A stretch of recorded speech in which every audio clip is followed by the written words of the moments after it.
Hey War Gamers, Purple Druid here, and today we are going over the penultimate version of the Killing Fields. This is based on all of the playtesting that has happened so far. And I have sent out copies of this to a bunch of my friends online, and they're going to take a look at it. Ideally, they'll do some playtesting and get back to me with any comments, suggestions, or criticisms. But I did want to go through a bit of a flip through here just to show you what we've got. I had it bound over at Staples. This is the version I'm going to bring with me to Mayhem Con, where we're going to run the game. Now, The Killing Fields, of course, is a tribute to the Siege of Bodenberg miniature skirmish game by Henry H. Bodenstedt, published in 1968. All of this has been compiled by myself. And again, I'd like to give a very heartfelt thank you to Henry Hyde for inspiring me to undertake this project. Special thanks also to Real Player EB and Captain Hook, who called Lord Fields because he had done more gaming with the rules than I have. R-Dubs, R. Hampton, Boss, and the rest of the Design Journal Discord community for important playtest and editorial assistance.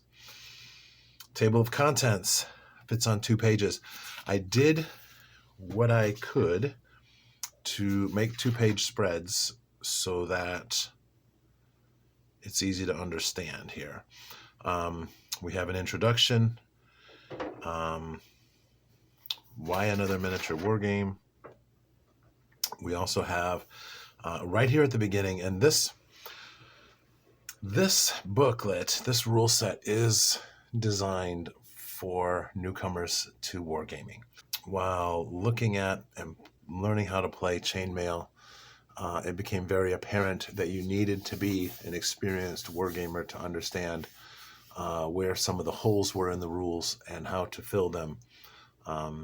For an experienced wargamer, a game like chainmail is relatively easy to understand because you already have a foundation. So this is basically a glossary of wargame conventions. I have some diagrams that we made for, facing, so you know where the different parts of different units are. What is a column? What does disordered mean? What is a line? What does open or skirmish formation look like? We have figure scale, ground scale, time scale, leadership ratings. Basically, all of the different jargon terms that are used in here are defined at the very beginning. Preparing for battle. We have a list of equipment that you need. The counters listed here are included in the back, so you can print them off. Don't mind this Band-Aid. I cut the tip of my thumb off at work the other day. I have included a page of counters. You can make your own counters. You can print these off and cut them with a guillotine. You can print them on cardstock, or however you want to manage it. You could even use different colored chips if you want to, whatever works best for you. Now, the Killing Fields is a skirmish scale war game that uses a 1-to-1 figure ratio. And this means that your scenery needs to fit the aesthetic and the look of what you're using for pieces. You can use miniatures, you can use cubes, you can use chits, whatever you need. The ground scale is 1 inch equals 4 yards. So 15 millimeter or 28 millimeter miniatures bases up to 1 inch across will work very nicely. And I even put a note here. The game will play more smoothly if all of your infantry figures are on the same size base. Now, a lot of early wargame rules also include some hobby information for making things like this: terrain, roads, trees, forests, swamps, etc. And I think that in the final version of this that's printed, that I'm going to do on Lulu, I'm going to include a hobby section that explains how to build some terrain, how to make some figures, how to base your figures, and things like that in order to have an attractive game board for when you play. The rules include a terrain generation method. It defines the various types of troops and their attributes. We have a troop quality rating. This is not included in chainmail. It's also not included in quite a few of your basic fantasy miniature games. But in a campaign game, which this is designed to be part of, that's very important. We also have information here for units and officers. The turn sequence is all on one page here. And I kind of think maybe the unit officer statistics, this should be a spread. So maybe I'll need to add some art here. So let's put a question mark. Da, da, da, da, da. And make that into a spread. Now, the turn sequence is all listed out here. Again, there is a compulsory movement phase that's on the second page. I think that still works because command radius and unit activation is here, and then your movement rules. I think that makes a nice spread. Actually, no. This needs to be a spread also. So that basic movement rules. Well, you know what? No, basic movement rules and charge response. All of this fits under movement, so that's good to be a spread. So we're going to cross that out. Here we have the rally rules and maneuvers in skirmish level encounters. I do include basic rules for using small units in this game. While the examples show groups of 12 or 18 miniatures, units start at 5 and go to 9, really, so that it still makes sense, ideally, for these concepts, which will be fully explored in Leader of Men, which is Volume 2, which will cover massed combat, and we'll be covering that a little bit later. Let's see here. Lapping round, terrain effects. And this is going to be a full page art, because then here on this spread we have the missile fire rules, range and attack dice, resolution, special rules, line of sight, how indirect fire works. This is something that caused a lot of questions, so I put a diagram in here just to make things easier for everyone. Here is missiles and melee. Missile fire can be part of the melee combat phase. So this explains how that happens. It explains removing casualties and the disposition of casualties. One of the important things that's used in campaign play is that dead miniatures aren't always dead. They're just removed from play as casualties because they're no longer able to take part in the battle. And a good rule of thumb or generally accepted practice is that about a quarter of them are injured and can return to action in a week. A quarter are wounded and can return to action in a random number of weeks. Some of them are scattered. They'll return in some kind of weeks.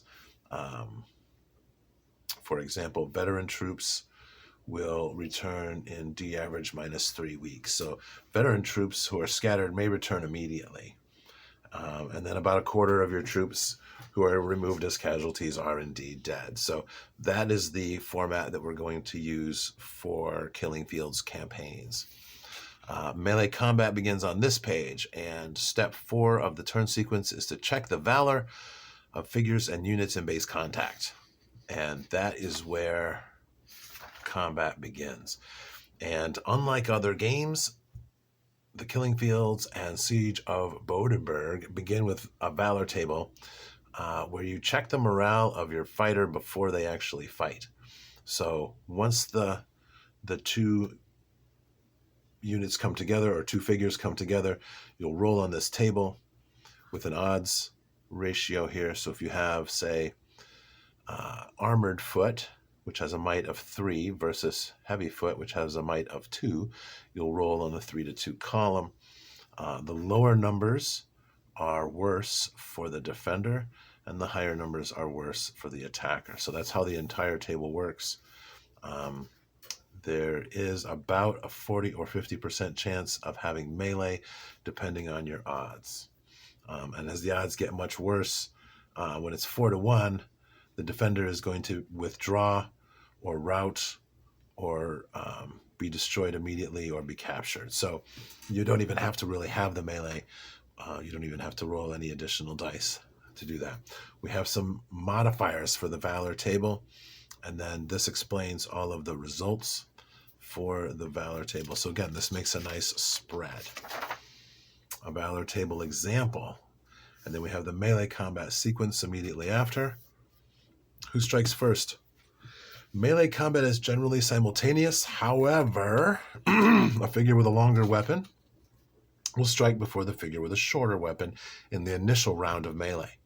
So a length 3 weapon will attack before a length 1 weapon. And we have a whole section of special rules on the back, which we'll get to. This area is, I still need to make some diagrams regarding figures in base-to-base contact and other single figures within 1 inch and how that could look. There may be indeed 2 pages of that, so this might become a spread.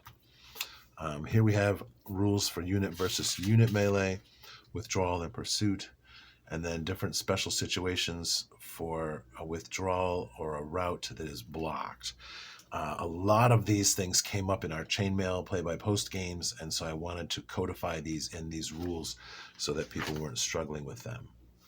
So, and again, this can easily become a spread.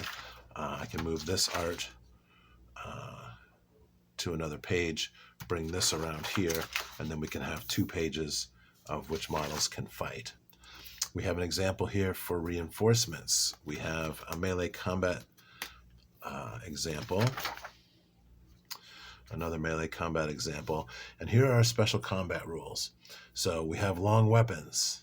This explains that weapons of length 4 can attack in 2 ranks. Those are your spears and your halberds. Weapons of length 5, those are your pikes. Those can attack in 3 ranks. So these things will be important because, as we can see in some of the old game reports, they did have single figures of pikemen involved in these battles. Your weapon length is set up here. Pikes and lances are length 5. And so obviously you can infer from that the lance will attack first when cavalry charge against infantry. We have thrown weapons and how many each thrown weapons and how many each figure can carry. And then this is the most recent addition, attacking figures or units crossing an obstacle. In a skirmish game, unit or figure A charges unit or figure B. I need to put the figure in there.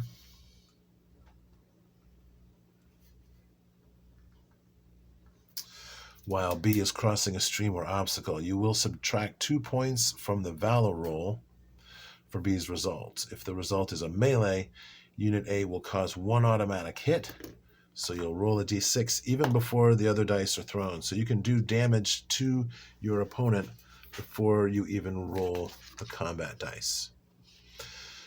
Now, I've also included some appendices. Again, this is for campaign play. There's a scouting procedure that you can use prior to setting up your terrain on the board. I have an appendix B of references. These are all the different reference books that I have read and possibly taken inspiration from in order to put this game together. We have your counters. We have record sheets for the troops. We have record sheets for officers. So again, I left these blank so you can just tear these out or make copies or what have you. I may or may not keep those blank. I'm not sure. I have a quick reference sheet in the back here as well. There are 2 copies. I only coil bound one of them because I also made copies on cardstock. These are what we're going to use at Mayhem Con. So as I said, this is the rule set in its complete form that we'll be using for playtesting over the next month and a half, 2 months or so. And then when it's all finally said and done, We'll be creating a version like this with coil bind, I think, depending on how big it is, or possibly saddle stitched, which is to say stapled on the spine. I might even do a hardcover version if people want that. Primarily because I kind of want a hardcover version for myself. So, but this is the Killing Fields. I'm very proud of what has been put together. I'm proud and thankful of the guys that have helped me playtest this game and put this all together. And I'm looking forward to hearing back from some of you out there in Wargaming land to give me some feedback on this game. Thank you so much for watching. Have a great day and keep on gaming.